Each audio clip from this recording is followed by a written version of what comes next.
King Solomon, however, loved many foreign women besides Pharaoh's daughter: Moabites, Ammonites, Edomites, Sidonians, and Hittites.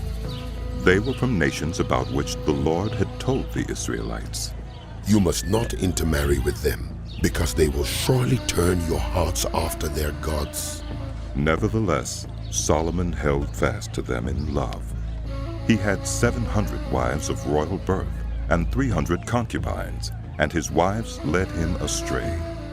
As Solomon grew old, his wives turned his heart after other gods, and his heart was not fully devoted to the Lord his God, as the heart of David his father had been. He followed Ashtoreth, the goddess of the Sidonians, and Molech, the detestable god of the Ammonites. So Solomon did evil in the eyes of the Lord. He did not follow the Lord completely, as David his father had done. On a hill east of Jerusalem, Solomon built a high place for Chemosh, the detestable god of Moab, and for Molech, the detestable god of the Ammonites.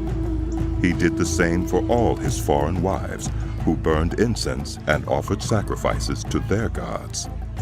The Lord became angry with Solomon because his heart had turned away from the Lord, the God of Israel, who had appeared to him twice. Although he had forbidden Solomon to follow other gods, Solomon did not keep the Lord's command. So the Lord said to Solomon, "Since this is your attitude, and you have not kept my covenant and my decrees, which I commanded you, I will most certainly tear the kingdom away from you and give it to one of your subordinates. Nevertheless, for the sake of David your father, I will not do it during your lifetime.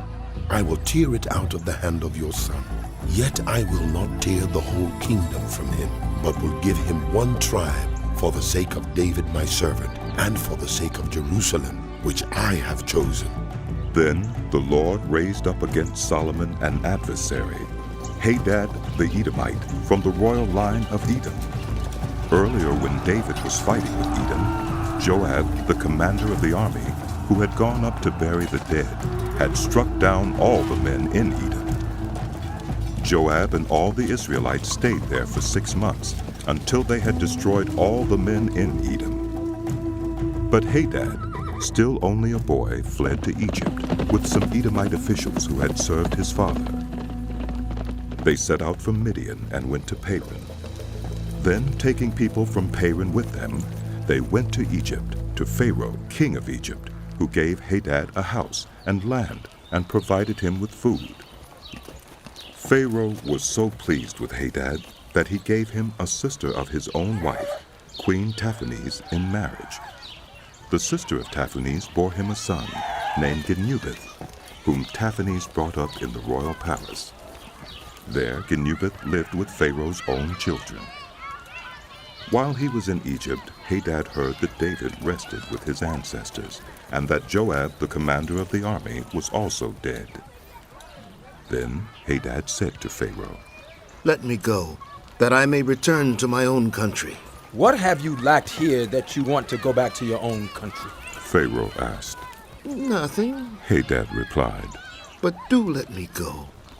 And God raised up against Solomon another adversary, Rezon, son of Eliada, who had fled from his master Hadadezer, king of Zobah. When David destroyed Zobah's army, Rezon gathered a band of men around him and became their leader. They went to Damascus, where they settled and took control. Rezon was Israel's adversary as long as Solomon lived, adding to the trouble caused by Hadad. So Rezon ruled in Aram and was hostile toward Israel. Also, Jeroboam, son of Nebat, rebelled against the king. He was one of Solomon's officials, an Ephraimite from Zeradah, and his mother was a widow named Zeruiah. Here is the account of how he rebelled against the king. Solomon had built the terraces and had filled in the gap in the wall of the city of David, his father. Now Jeroboam was a man of standing, and when Solomon saw how well the young man did his work, he put him in charge of the whole labor force of the house of Joseph. About that time, Jeroboam was going out of Jerusalem, and Ahijah, the prophet of Shiloh, met him on the way, wearing a new cloak. The two of them were alone out in the country, and Ahijah took hold of the new cloak he was wearing and tore it into 12 pieces. Then he said to Jeroboam, "Take 10 pieces for yourself. For this is what the Lord, the God of Israel, says. See, I'm going to tear the kingdom out of Solomon's hand and give you 10 tribes.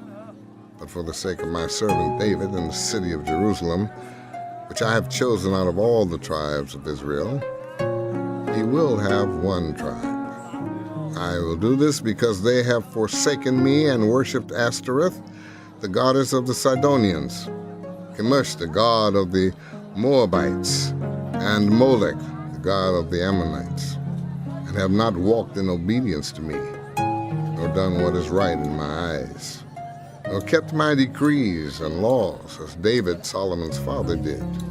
But I will not take the whole kingdom out of Solomon's hand. I have made him ruler all the days of his life for the sake of David, my servant, whom I chose and who obeyed my commands and decrees. I will take the kingdom from his son's hands and give you 10 tribes.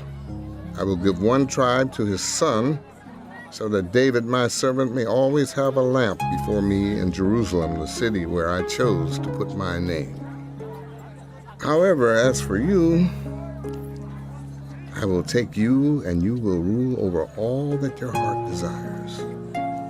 You will be king over Israel. If you do whatever I command you and walk in obedience to me and do what is right in my eyes by obeying my decrees and commands, as David my servant did, I will be with you. I will build you a dynasty as enduring as the one I built for David, and will give Israel to you. I will humble David's descendants because of this, but not forever." Solomon tried to kill Jeroboam, but Jeroboam fled to Egypt, to Shishak the king, and stayed there until Solomon's death. As for the other events of Solomon's reign, all he did and the wisdom he displayed, are they not written in the book of the Annals of Solomon? Solomon reigned in Jerusalem over all Israel 40 years. Then he rested with his ancestors and was buried in the city of David, his father. And Rehoboam, his son, succeeded him as king.